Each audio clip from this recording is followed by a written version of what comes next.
Good day mga kahabi, welcome back sa ating channel. Ngayon ay mayroon tayong ipapakita or i-share na video kung paano ang remedyohan ng splay leg sa ating ibon.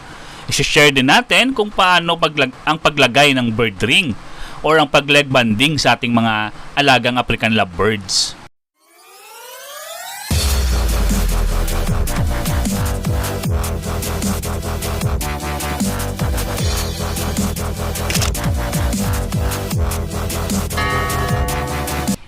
Ito mga kahabi ay 15 days old na inakay at katatapos ko lang ito lagyan ng leg band at na-notice ko na ang kanyang mga paa ay parang sakang mga kahabi.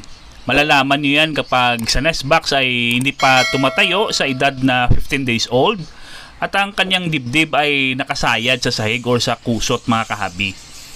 Tignan nyo agad ang kanyang mga paa. Kapag splay legs ay mayroon namang remedy basta't maaga pa mga kahabi. Nasa 2 to 3 weeks old ay kaya pa yung remedyohan mga kahabi.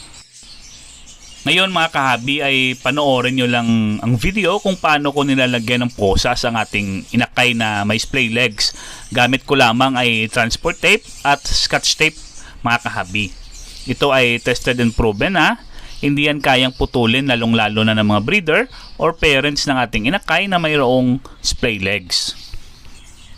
Reminder lang mga kahabi, bago natin hawakan ng ating mga inakay ay humawak or ilublob muna natin yung ating mga kamay sa ating mga patuka para hindi magbago ang amoy ng inakay kapag binalik na natin sa nest box mga kahabi.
Ayan mga kahabi, at tapos na nating lagyan ng posas. Dapat meron yung play mga kahabi Hindi po masyadong masikip at hindi naman masyadong maluwag. Para hindi po magka problema sa paa ng ating ibon. At pagkatapos nyan mga kahabi ay balik lang natin siya sa kanyang nest box. Ayan.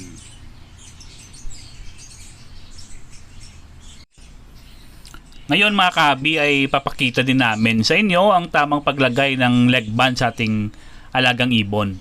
Kung 4.5 mm na size ng leg band ang gamit mo ay dapat 14 days to 18 days old na inakay ang iyong lalagyan. Kung 5 mm naman ay kahit pagbaba na ng inakay ay kasya yan mga kahabi. Kahit sa ating mga matured na Alps 2 ay kasya ang 5 mm na ring. Ngayon mga kahabi ay umpisa na natin ang paglagay ng ring or leg band sa ating mga inakay. Ito mga kahabi ay napakasimple lamang gawin. Kung nyo makikita yung ating ibon ay sa kanyang paa ay may 4 na daliri. Unahin nyo muna yung 3 malalaking daliri na may pasok sa ring mga kahabi. Ayan, tingnan nyo.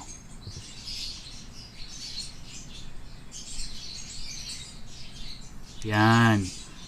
Pagkatapos niyan mga kahabi at dandaan nyo nang ipasok at hugutin nyo yung kanyang maliit na paa or maliit na daliri sa paa mga kahabi. Ayan. Ayan at tapos na mga kahabi. Napaka simple lamang gawin yan.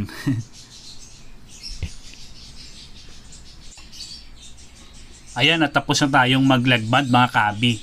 Sa ating mga kaibigan na mga newbie, sana ay nakatulong sa inyo itong ating munting video. Again, maraming salamat at magkita muli tayo sa ating susunod na vlog mga kahabi.